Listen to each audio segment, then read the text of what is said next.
iniciamos un debate sobre estos temas. ¿Te quieres quedar ahí, Juanjo, en el atril?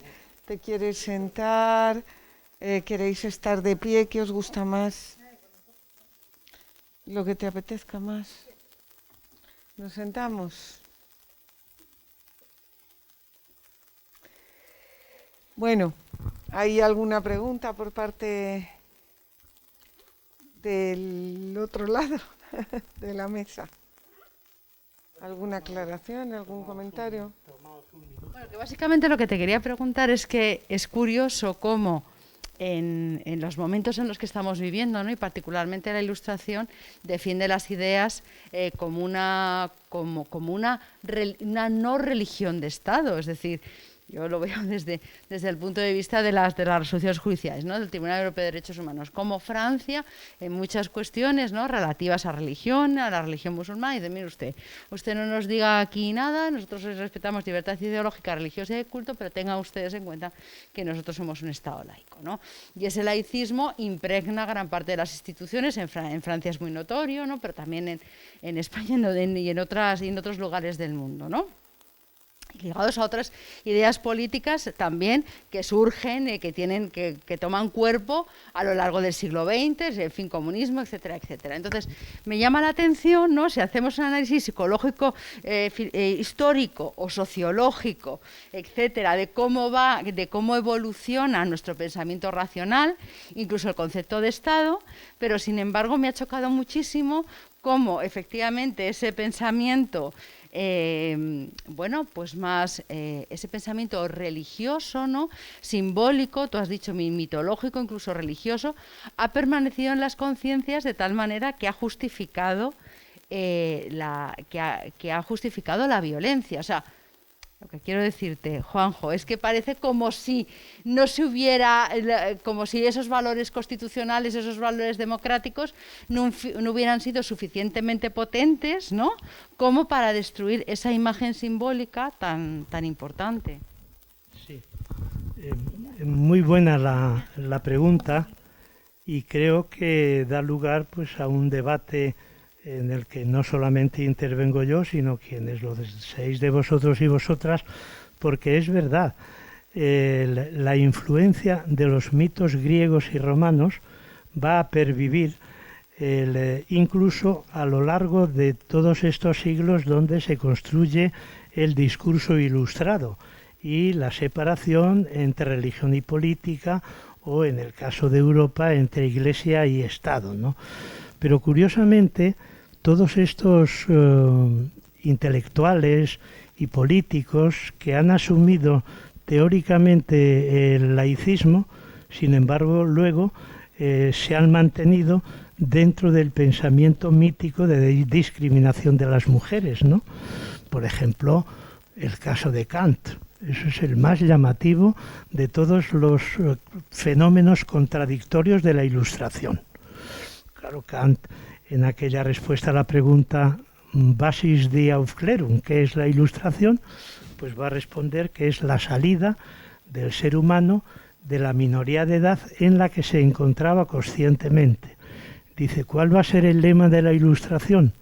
Sapere aude, atrévete a pensar. Y en un libro que se titula Sobre lo bello y lo sublime, es un librito de 80, 90 páginas, no recuerdo en cuál de las páginas, lo tengo muy subrayado, dice, para que una mujer pueda ser filósofa, tiene que tener barba, es decir, tiene que ser hombre. Es decir, se superan o se reinterpretan racionalmente todos los mitos, salvo el mito de la inferioridad de las mujeres. Y los grandes filósofos de la Ilustración y de la modernidad, y los grandes filósofos racionalistas, pues se mueven en esa misma onda, ¿no? Cuando yo trabajé el tema de la crítica del colonialismo en Hegel, por ejemplo, pues me encontré con unos textos colonialistas y patriarcales de manera extrema. Hegel, por ejemplo, dice, el hombre es el único que tiene capacidad para generar la razón universal. que es el espíritu del mundo, ¿no? Mientras que las mujeres se mueven en el ámbito de lo particular y de lo individual. Pero esto no es una excepción de Hegel o de Kant. Por ejemplo, ahora mismo que estamos trabajando en un curso sobre Nietzsche, pues resulta que el otro día leyendo Así hablaba Zaratustra, en un determinado momento me quedo totalmente desconcertado cuando Zaratustra se despide de una mujer anciana con la que ha tenido pues una relación muy cordial y le dice, mujer, una viuda, dice, mujer, ya me voy, dame un consejo. Y la mujer le dice, si vas con mujeres, no te olvides del palo, no te olvides de la vara. Efectivamente, creo que has planteado un problema donde se demuestra claramente la contradicción de un pensamiento crítico, ilustrado, racional y laico con el mantenimiento de la naturalización de las mujeres.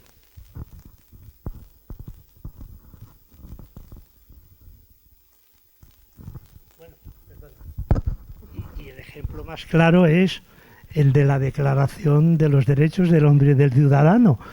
Eso sí que es lo más evidente de todo lo que estoy diciendo, ¿no? ¿Qué le pasó a Olimpia de Gous? Que 2 años después de la Declaración de los Derechos del Hombre y del Ciudadano escribe o publica la Declaración de los Derechos de las Mujeres y las Ciudadanas. Pues que Robespierre la guillotina, ¿no? Y cuando dice, en uno de los artículos dice, si las mujeres tienen derecho a subir al cadalso, también tienen derecho a subir a la tribuna. Ella subió al cadalso y no subió a la tribuna. Para mí, esa es la gran contradicción del pensamiento occidental y la gran traición contra el principio de todos los ilustrados y los derechos humanos y la razón universal. Y resulta que, sin embargo, la niegan a las mujeres. Bueno, es que no me toques el tema, ¿eh? No me toques el temita, porque a mí lo que me parece de la Declaración de Derechos del Hombre y del Ciudadano, ¿se me oye?, es que fue lo peor, ¿vale? Y nos la hemos estudiado y nos la han metido hasta aquí atrás en los colegios, incluso en la universidad, ¿no?, como el granito de la libertad, ¿vale? Cuando lo que significó fue la segregación del 50% de la población. Fue tremendo para las mujeres. La Declaración de Derechos del Hombre y del Ciudadano, que como su propio nombre indica, se refiere única y exclusivamente a los varones. Desde ese momento, ellos tienen derechos y ellas carecen de ellos. Es un sistema segregacionista. Entendemos perfectamente la segregación en otros ámbitos y no somos conscientes de que las mujeres fuimos segregadas y que nos están vendiendo una película permanente de la costumbre. Es que las costumbres de antes eran. No, esto no era por costumbre, esto era por ley. Por ley tú no eras ciudadano. Por eso a mí el término este de los ciudadanos, Beatriz ya se lo sabe, el concepto ciudadano se me abren las carnes cada vez que lo veo escrito en un medio de comunicación. O somos ciudadanos y ciudadanas o somos ciudadanía, porque ciudadano solo pudieron ser los varones, única y exclusivamente. Y las mujeres lucharon durante siglo y medio, casi 2 siglos en algunos lugares, por sus derechos políticos que las hacían ciudadanas. Y a partir de ser ciudadanas, pudieron defender sus derechos en el ámbito de lo privado. Porque vamos a ver, si no tienes derechos políticos, si la palabra de ciudadano es la que vale, si el ciudadano es el que tiene derechos, ¿cómo te enfrentas al ciudadano? ¿De qué manera te enfrentas al ciudadano? Las mujeres éramos seres inferiores y tutelados, permanentemente tutelados, por el padre, por el marido, o como dice Magdalena, las únicas, y dependiendo dónde, que estaban bien eran las viudas. ¿Vale? Es que es así. Las únicas que podían tener, no porque no tenían acceso a la propiedad, las únicas que en algunos lugares tenían acceso a la propiedad eran las viudas. Y no en todos los momentos históricos, sino en todos los lugares. ¿Por qué? Porque muchas veces heredaba cualquier pariente que pasase por allí, varón, antes que ella, ¿no? Entonces, es que la famosa Declaración de Derechos del Hombre y del Ciudadano, en el que luego se basan todas las constituciones posteriores, porque esto de las constituciones fue otra trampa. Otra trampa. Aquí nos concentramos en torno a la Constitución de 1812 y segregadas, fuera, sin derechos políticos, para los varones. Constituciones para los varones, y hasta el extremo que le vamos a llamar sufragio universal a lo que fue sufragio única y exclusivamente masculino. Y queda aprobado el sufragio universal en Francia. Y queda aprobado varones. Y le llaman sufragio universal. Con lo cual, ¿entendemos o no entendemos que es un sistema segregacionista? Como venimos de ahí, ¿cómo es posible que si no lo estudiamos, lo comprendamos? Entonces, claro, esto de estar constantemente contando que es que las costumbres de antes, y esto está en el imaginario social, es que eran las costumbres, no, eran las leyes. Es que las mujeres estaban segregadas por ley. Y yo creo que es una de las formaciones que son imprescindibles desde los primeros años, ¿no?, del colegio, para entender lo dura que ha sido la lucha de las mujeres y por qué estamos en el punto que estamos y por qué nos siguen matando. Porque aquí, ya lo ha dicho Miguel esta mañana, ¿no?, si fuesen de cualquier colectivo profesional o tal, el número de asesinados, y eso que no hemos incluido las suicidadas, porque si incluimos las suicidadas nos iban a poner a todas y a todos los pelos como erizos, ¿no? No, esto es muy duro y nos están matando y nadie se lanza a las calles. Claro que como nos lo han justificado, aquí el señor Zeus iba por ahí violando, Europa nace de una violación, pues ¿qué más queremos, no? ¿Cómo hemos legitimado la violación? Y por ahí tenemos a una persona del ámbito artístico. Yo descubrí lo que era el Museo del Prado y lo que era el arte cuando empecé a mirar los cuadros con mi hijo pequeño. Y dije, madre mía, eso es una violación y entras como en cómo estamos difundiendo el arte, ¿no? Y todo a través de esos mitos religiosos y demás, legitimando la violencia contra las mujeres. Es impresionante. Y esas reflexiones hay que hacerlas y hay que hacerlas bien, ¿no? Pero hay que estudiar la Declaración de Derechos del Hombre y del Ciudadano como lo que fue. No un hito para la libertad, porque fue únicamente libertad y derecho para los varones. Y para las mujeres segregación. Sistema segregacionista. Es duro, ¿eh? Es durísimo el tema. Y una reflexión que hay que hacer. Pero bueno, dejo el micro porque yo soy muy aficionada. Me tocan la Declaración de Derechos de Hombre y Ciudadano. Sí, yo tengo puesta en mi cuarto la Declaración de la Mujer y la Ciudadana. Realmente las mujeres nos han, hasta hace nada y todavía en gran parte somos premodernas, porque nos han tenido un sistema premoderno que no hemos logrado, lo que decía esta mañana, de que la representación, si no hay una paridad absoluta en todos los estamentos sociales, en las instituciones, dar por hecho que la representación masculina es universal, bueno, es una cosa que hay que cuestionar. Porque además lo de la costumbre, cuando se estudia historia, que no se estudia de las mujeres, de la lucha de las mujeres, que sería imprescindible, claro, en ese momento hubo mucha resistencia por parte de las mujeres. O sea, no solo Lim de Gouges, que fue guillotinada, sino que las mujeres participaron activamente en la Revolución Francesa y hubo resistencias incluso por parte de algunos hombres que también presentaron en el Parlamento jacobino, pues el Marqués de Condorcet, por ejemplo, que se pudiera, que las niñas tuvieran derecho a la educación, que las mujeres tuvieran derechos políticos, y se negó. O sea, hubo votaciones sobre el tema. O sea que claramente fue una decisión política.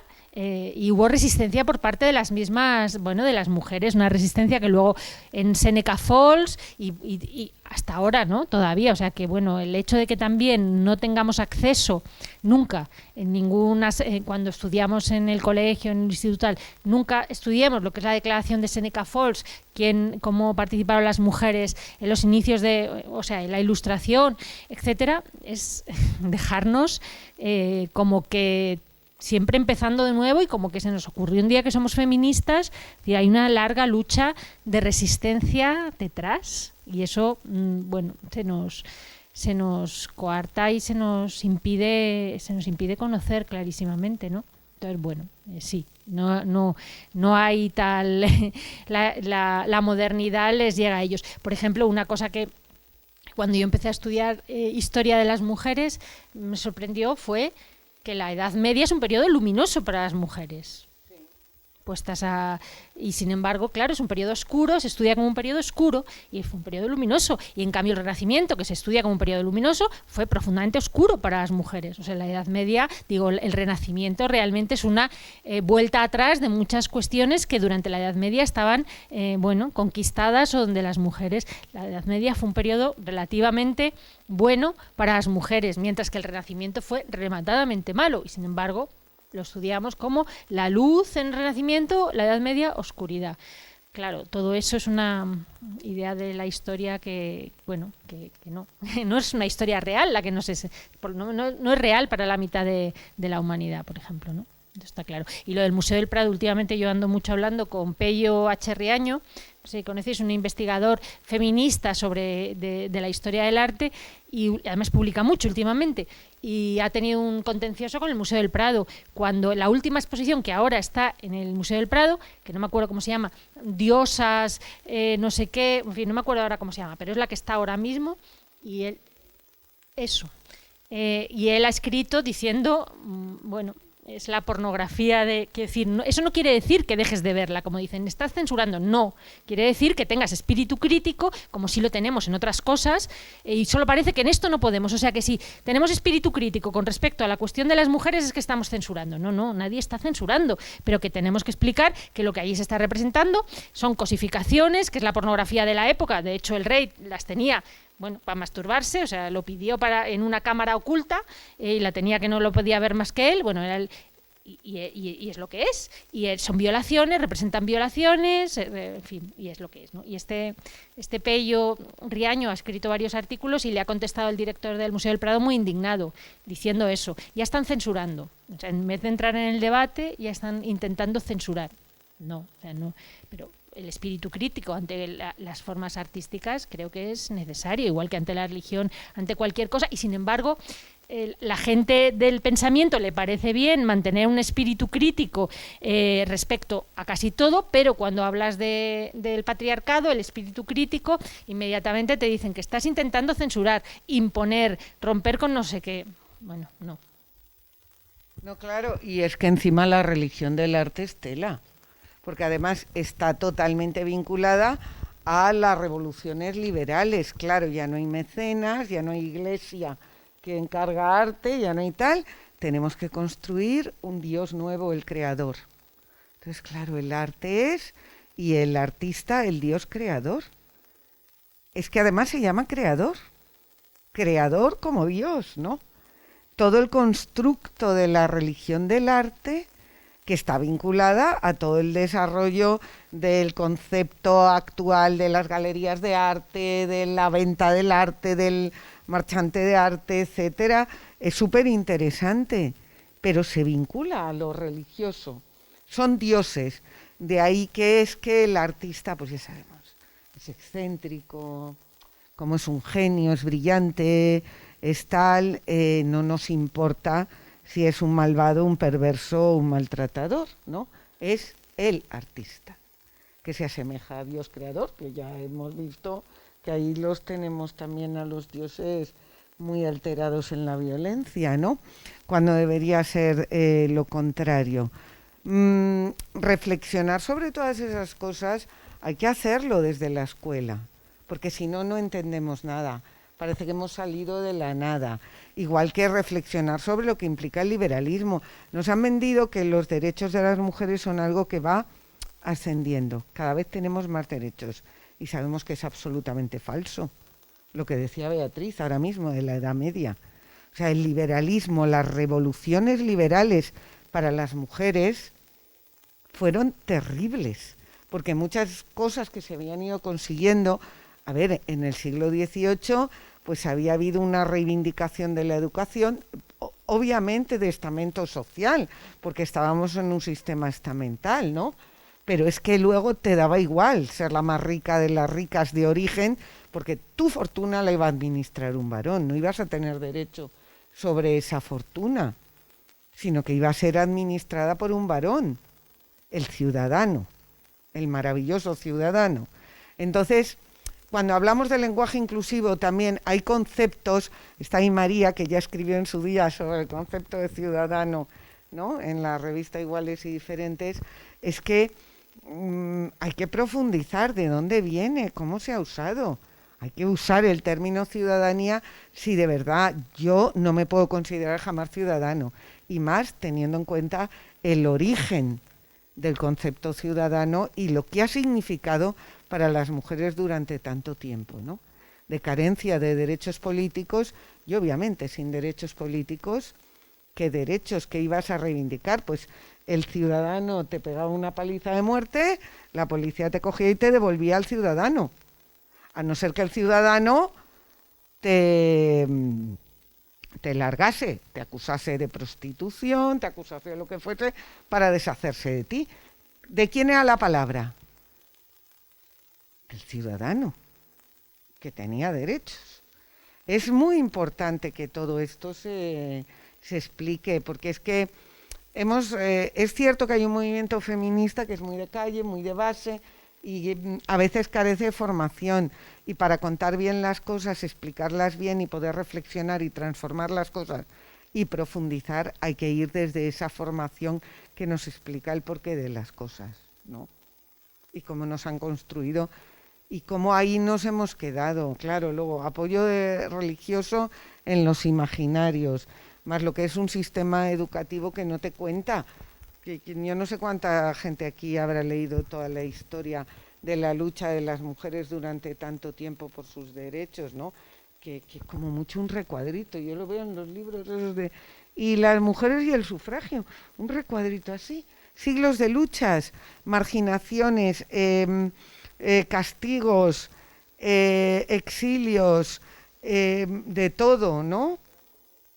Psiquiátricos, que el tema de conventos de estos donde encerraban a las mujeres, ¿no? Por ser díscolas, para ser finas, o sea, por no aceptar el mandato de género. Estamos hablando de la época contemporánea, estamos hablando de después de las revoluciones liberales, estamos hablando de periodos constituyentes ya. No estamos hablando de momentos no, nos han cambiado la historia, y desde el liberalismo nos han reescrito la historia, incluso la historia anterior. Así nos pasamos la vida, volvemos a escribirlo todo otra vez, ¿no? Y otra vez volvemos a escribirlo y a reivindicar cosas que ya estaban. Yo creo que la formación es fundamental. Hay que insistir en la formación y hay que insistir en que estas cosas estén en el sistema educativo y en la educación reglada. Y tenemos que revisar textos, y tenemos que revisar programas, y tenemos que hablar de segregación. Tenemos que hablar de segregación. Un sistema que se considera universal, sacando a las mujeres de todo, y que empieza a llamarse democracia. Yo me acuerdo del primer partido demócrata en España. El Partido Demócrata era un partido sin mujeres, y que cuando se aprueba el sufragio universal, y fueron unos masculinos, pues ya consideran que han logrado la democracia. ¿Y dónde están las mujeres? Que somos la mitad de la población. Y luego nos construyen ese imaginario que es muy bonito del colectivo. La mayoría de la población como colectivo. El colectivo de mujeres, a ver, ¿desde cuándo una mayoría es un colectivo? Pero es que las propias mujeres, ¿no? Considerándote, es que no, y de ahí nace toda la ausencia de autoridad de las mujeres, lo que nos reímos haciendo bromas con Miguel, ¿no? Lo de te llamamos cuando necesitamos imponer autoridad porque eres varón y se respeta, ¿no? Pero es duro eso, ¿eh? Es duro y es muy difícil ver cómo cuando una mujer dice algo no tiene el mismo reconocimiento que cuando lo dice un varón.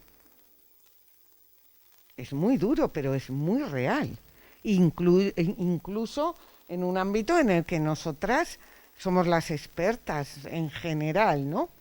Como puedan ser los estudios de género, el feminismo, donde hay algunos hombres como Lorente, como Juanjo y como tantos otros, pero donde los estudios de género se inician desde institutos de investigaciones, centros de estudios de... Y hay como sí, el instituto este que hace estudios de esto, ¿no? O estas chicas que estudian estas cosas de tal, es como sin autoridad académica, sin reconocimiento académico. Es muy duro, pero todo viene de ahí. Tendremos que entender que si se han hecho unas constituciones, que todo el mundo la baila de 1802, la constitución tal, a ver, que tuvieron clarísimo, de hecho se plantean en un momento dado no acabar con la esclavitud, no vaya a ser que nos pasemos, ¿eh? Y tengamos que darle el voto a las mujeres, cosa que nadie quiere, ¿verdad? Todo eso está... Recoger los diarios de sesiones es muy bueno, porque ahí te salen unas cosas. Yo a quien le gusta investigar, que se meta a investigar ahí y que descubra discursos, ¿no? Contra el por qué las mujeres no tienen que tener derechos. Pero bueno, esta es nuestra historia y aquí estamos. Yo es que me nombran la Declaración de Derechos del Hombre y del Ciudadano y estoy saltando, ¿no? Porque para mí es uno de los temas que es más duro. Porque en mis clases generalmente cuando llego y digo, ¿pensáis que la Declaración de Derechos del Hombre y del Ciudadano es genérica y se refiere a hombres y mujeres, incluye... Claro, todo el mundo cree que sí. Y era todo lo contrario, ¿no? Era todo lo contrario, algo que es que te dejaba fuera del sistema. Bueno, hablad. Ánimo. ¿Qué hora es?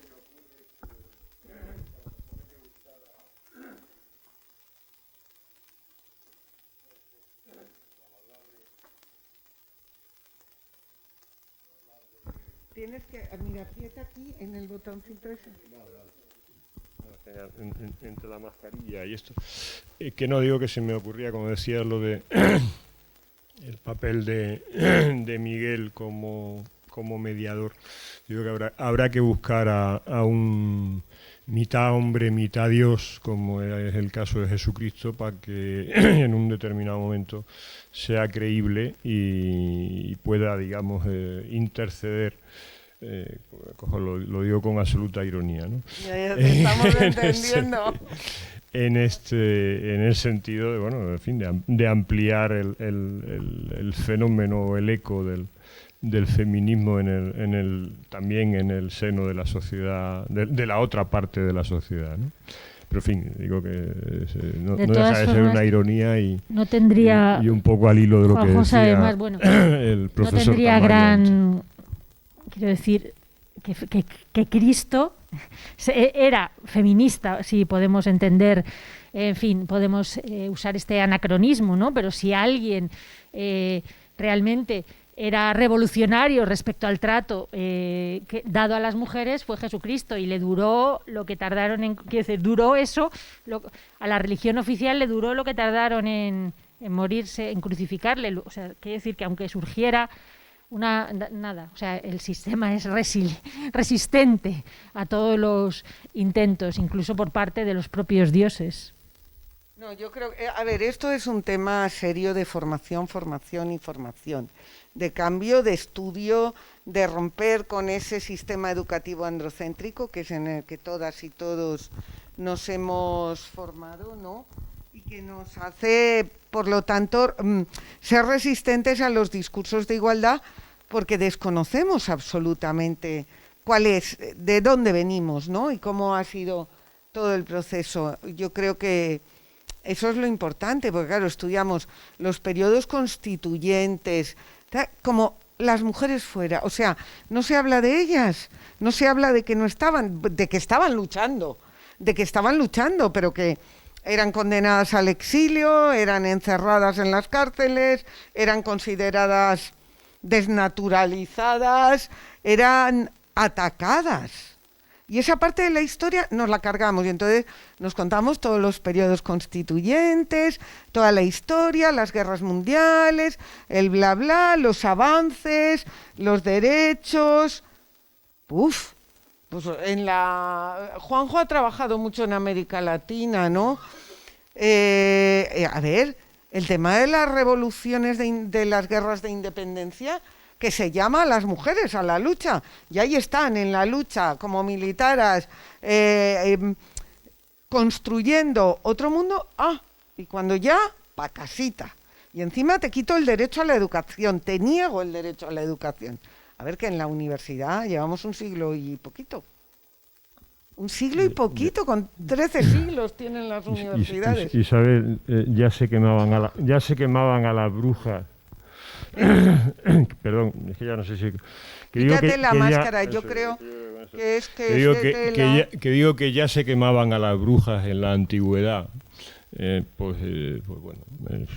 Posiblemente algo tendría también que ver con su género, ¿no?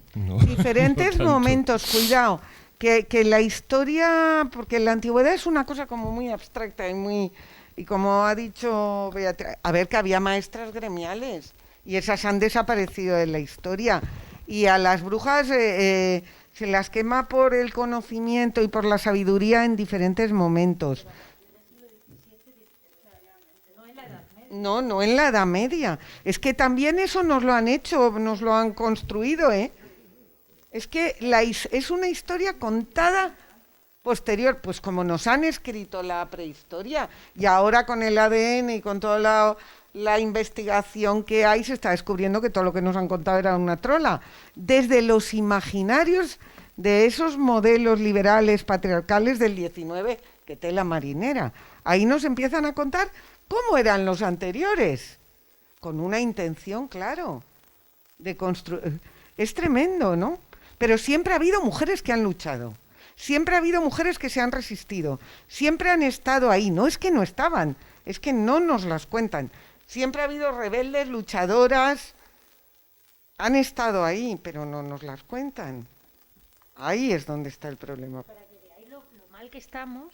Yo decía esta mañana, debe ser que también que estoy un poco pesimista, a lo mejor tengo otro día más optimista, pero si no pasa por la escuela, hay poco que hacer, porque como digo, cuando llegas al feminismo, pues ya has tomado conciencia y además ya el sistema te admite, bueno, son estas feministas con las que hay que hablar, tal, pero esto pasa porque los niños y las niñas sepan de dónde venimos, la lucha de las mujeres, lo que ha significado la exclusión de las mujeres a lo largo de la historia, cómo el sistema se ha resistido de manera muy activa, que no es que el sistema le dé igual, esté ahí, o sea, el patriarcado. No, o sea, se resiste de manera muy activa y ahora se resiste de manera muy activa. Intenta explicar feminismo en la escuela, ahora. No, o sea, no a lo mejor meter una fecha en un libro, ahora. Y se llama feminismo, puedes llamarle, pero tú intenta, ya no es Vox, el PP, es que habrá gente, es que son los padres y las madres, es que ningún partido se atreve. O sea, es feminismo, es lo que dije, o sea, la teoría y la práctica y la teoría crítica que explica la opresión se llama feminismo, punto. Es como antirracismo, pues se llama feminismo, por tanto es feminismo en la escuela. Inténtalo ahora. Locura. O sea, parece que decimos, bueno, imposible. imposible. A lo mejor 1 hora a la semana dentro de educación para la ciudadanía, en un libro perdido, que es voluntario, que es optativo, que a lo mejor es medio de todo, de todas las opresiones, bueno, vale, y tal, y aún así hubo que quitarla. Me refiero a educación para la ciudadanía. Aún así, pero eso no era feminismo, eso era educación, pero intenta meter feminismo. O sea, como gato panza arriba el sistema, o sea, inimaginable, ahora mismo es inimaginable algo así. O sea, por la resistencia de la mayoría de padres y madres que, aunque sean progresistas, creen que el feminismo es demasiado, de la mayoría de los partidos, bueno, locura. Entonces, que no estamos tan bien como a veces, que se nos está tolerando, porque hemos luchado mucho, se nos está tolerando y estamos consiguiendo cosas, y porque, como dije esta mañana, votamos, y eso no es baladí, votamos, y al final, pues como somos la mayoría de la población, pues mira, votamos, si nos aprietan mucho no les votamos, o sea, eso también cuenta, que por ejemplo, la extrema derecha, el 40%, si no fuera por eso, ya nos pasaban por encima tranquilamente, pero el voto, mira, es un punto que no pueden pasarnos del todo por encima, porque luego vamos y no les votamos, ¿no? Entonces, el 40%, o sea, el 40% de las mujeres tienen menos, un 40% de posibilidades menos de votar a la extrema derecha. Luego, la extrema derecha tiene un problema para que las mujeres les voten, y como votamos, pues ahí tienen un problema que en fin, menos mal, ¿no? Pero bueno, te quiero decir que es muy, o sea, que el sistema se resiste a 1 hora como gato panza arriba. Perdona, Beatriz, suelto ya esto. No, es que has dicho algo que me parece un poco contradictorio, porque dice, incluso aunque sean progresistas, no son feministas. Sí, no, pero es que yo entiendo que es una contradicción en sí misma, es decir, no entiendo que haya alguien progresista que no sea feminista. Pues no, porque tampoco tienen formación. Bueno, bien, entiendo que es una contradicción No es nada. No, es que... No, es una realidad. Bueno, es una realidad, pero no deja de ser contradictoria en su definición. Vamos, desde mi punto de vista, no entiendo un feminismo que sea no progresista, por no decir reaccionario, vamos. Pero eso es lo mismo que ha dicho Madalena y que yo he replicado, que el ser ilustrado no significa ser feminista, sino que uno puede ser ilustrado y ser antifeminista claramente, como el propio Kant. De Kant cuentan que solo contó un chiste en toda su vida, y fue en el cielo se produjo 1 minuto de silencio, no había mujeres. Fijaos, bueno, pues es decir, era un ilustrado y el referente de la ilustración. Claro, y luego por lo que se refiere a las brujas, creo que lo más correcto a mi modo de ver es las llamadas brujas, porque en realidad el concepto bruja no responde a lo que eran esas mujeres, sino que era una construcción social de parte de la religión y del poder, precisamente para justificar su asesinato, ¿no? O sea, las mujeres realmente que fueron condenadas por brujas eran mujeres visionarias, eran mujeres con una capacidad intelectual y con un desarrollo mental muy superior a cualquiera de los clérigos y de los inquisidores que las condenaron. Ella quería hablar y cerramos, ¿sí? Yo iba a decir solamente que además se las empieza a asesinar precisamente cuando se empieza a estructurar el ejercicio de la medicina. Sí, no, o sea, no tiene ya tanto que ver con la intelectualidad, sino con el ejercicio del poder. Es el conocimiento y el conocimiento científico, y en este caso la medicina, cuidado, no controlen las drogas, que entre ellas las abortivas, que ya hemos hablado de esta cuestión en varios momentos, ¿no? El tema del control del cuerpo, del control de los nacimientos, eso es muy importante. O sea, el control del cuerpo siempre. Y cuando esta mañana estábamos hablando del tema del aborto, ¿no? Es que es fundamental. Desde el minuto cero los varones están controlando el tema del aborto, y no se puede permitir que las mujeres tengan el conocimiento de todas esas drogas, que las mujeres eran las que tenían el conocimiento de las plantas medicinales, drogas, etcétera. Claro, es que hay mucho tema ahí. Controlar el cuerpo de las mujeres es fundamental. Yo era más bien una reflexión, más que una pregunta. Yo vengo de una familia bastante católica, me he estudiado en un cole católico y me resulta bastante complicado pensar en un mundo, en una democracia feminista con el peso que todavía sigue teniendo en nuestro país, ya sea por tema cultural, yo creo, sobre todo, y porque venimos de 40 años de una dictadura en la que la Iglesia ha tenido un peso fundamental. Entonces, me resulta un poco complicado pensar en una democracia feminista con el peso que tiene la Iglesia católica en nuestro país a día de hoy y con lo que ello ha generado culturalmente en nuestra sociedad y cómo se puede compaginar una democracia feminista con ese peso que tiene la religión, más que la religión, la Iglesia católica en nuestro país, que, no creo que sea una sola opinión mía, sino creo que está bastante fundamentado, que no ha hecho mucho por las mujeres en los últimos 40 años, por no decir los últimos siglos. ¿Quieres contestar? Y cerramos. No, ratificar. Hombre, matizar, quizás hablar de Iglesia. Más bien habría que hablar de la jerarquía católica, porque dentro de, primero, Iglesia. Hay 4 o 5 iglesias, la católica, la protestante o evangélica, la ortodoxa y la anglicana. Luego, iglesia católica, pero la iglesia católica está representada por 80 señores a quienes nadie le ha dado la representación. Entonces no se puede confundir la parte con el todo. Es decir, el todo es la comunidad creyente y dentro de esa comunidad hay un pluralismo religioso, político, social, cultural. Hay muchos cristianos y cristianas que están muy comprometidos con el movimiento feminista. Hay toda una corriente de teología feminista. Por tanto, es el pensamiento de 85 señores que se arrogan la representación que nadie les ha concedido, ¿no? Y por tanto, a mí me parece que habría que hacer un análisis sociológico de cuáles son las tendencias dentro del catolicismo de base. Y ahí hay, mucho movimiento progresista, alternativo, etcétera, etcétera. Y totalmente de acuerdo. Quien ahora mismo está alimentando el poder de la Iglesia son los gobiernos.